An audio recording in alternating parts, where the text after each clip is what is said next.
From the News Channel 5 Network, this is Inside Politics. Hello, everyone. I'm News Channel 5's political analyst, Pat Nolan. Welcome to Inside Politics. Transgender politics is an issue that has suddenly emerged as a very controversial one this 2016 election year.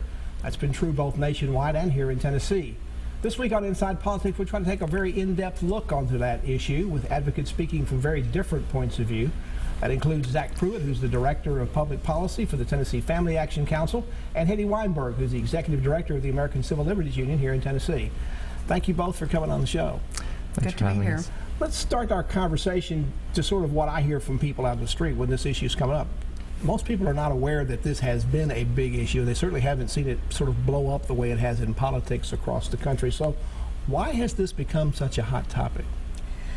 You know, I think this is an expected backlash to the marriage equality decision that we saw the Supreme Court when they issued their opinion last June that ensured that all people, regardless of their sexual orientation, had the right to marry.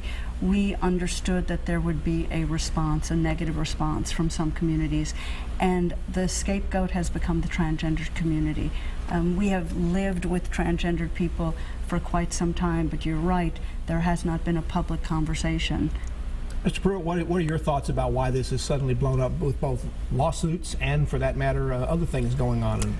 Well, it is an emerging issue, both legally and politically and policy-wise, as we're starting to figure out, how to handle some of these issues. But I don't think that it's necessarily the same as far as backlash to the gay marriage decision, simply because this is entirely different. When you're talking about gay marriage, on one hand you are talking about people that are of age. With our bathroom bill here, we were talking about students and their privacy. And so I think that hit people a different way when it comes to parents and society in general.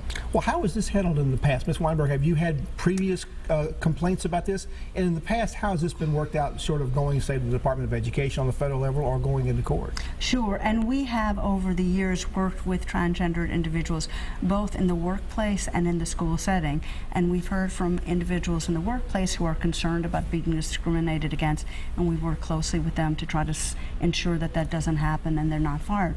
And as it relates to public schools, when we have heard from families and their children who are in the public schools and they've been told that they can't use the bathroom that corresponds with their gender identity, we have worked either by providing information to the families or by, in fact, meeting with the school systems, and have been very satisfied when everyone comes together and recognizes what's not only in the best interest of the transgendered student, but in the best interest of the community at large. Mr. Pruitt, how did the Family Action Council get involved in this, particularly in Tennessee, and I guess with what everybody more in the state here knows is the bathroom bill? Right. Well, our involvement started when Representative Susan Lynn proposed a bill. This was not our bill, this was her bill, and we decided, because again we advocate on behalf of families and religious liberty in Tennessee, that this was a bill that fit what we as an organization want to support.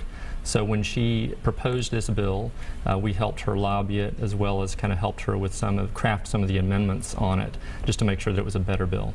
So you have continued to work with her. Now I saw there was some unhappiness when she pulled the bill in the House last year. Mm-hmm. Are you going to continue to work with her? Will there be other sponsors coming in? Will she continue to sponsor the bill, say, next session? I don't know. I mean, and no one knows that yet, what bills will be sponsored next session. We were disappointed with her decision to withdraw the bill. We think that it had plenty of support in the House and in the Senate. It passed every committee that it was in front of. Whether or not the governor would have signed it is another question, but I have full confidence it would have passed both the House and the Senate. Ms. Weinberg, I know your group has been working against the bill up there, and I think at the time one of the talking points would have been, well, maybe we ought to wait and see how this is going on in North Carolina. It's been going on in lots of other states. Maybe we'd be better to wait and see how it works out there, and for that matter in the courts or before the Department of Education, before Tennessee jumps in the middle. Is that still going to be your argument? Because I'm assuming this bill will come back up again next January. I'm assuming it will too. I will tell you there was a growing course of opposition to this bill. ACLU, HRC, the Tennessee Transgender Political Coalition, TEP.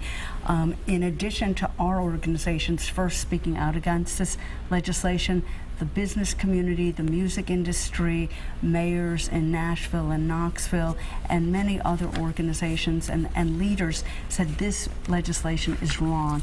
It's wrong on two levels. It discriminates against transgender students, and it also is bad for our state because it challenges the core values of fairness and equality. And so what we will continue to do is talk about the rights of transgender students in the public schools and the ability to use the bathroom. We're not talking about, I mean, it is fascinating to me how much energy is going into deciding what happens in a bathroom. Typically people go into the bathroom to use it, do their business, and leave. And so this conversation about the fear and the anger and the safety is really misplaced.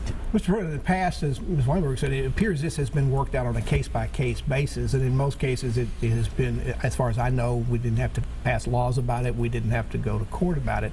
So why does this bill need to be passed to say you can only go to the bathroom based on your birth certificate gender? Well, it needs to be passed primarily because the Obama administration has now taken it upon itself to force it upon the American public by way of an administrative memo. Not rule, not law, not going through Congress, not going through the states. They're going to issue a memo and then have that be the force of law across the country and in Tennessee. And that's why Tennessee has now joined this lawsuit that filed by Texas to fight back against this, to say, you know, Mr. President, you can't, by administrative memo, by fiat, tell local schools how to handle their bathrooms. Okay, let's take a break. We're talking about transgender politics today here on Inside Politics. We're talking with Hetty Weinberg, the Executive Director of the Tennessee ACLU, and Zach Pruitt, who's the Director of Public Policy for the Tennessee Family Action Council. More on this controversy after this break.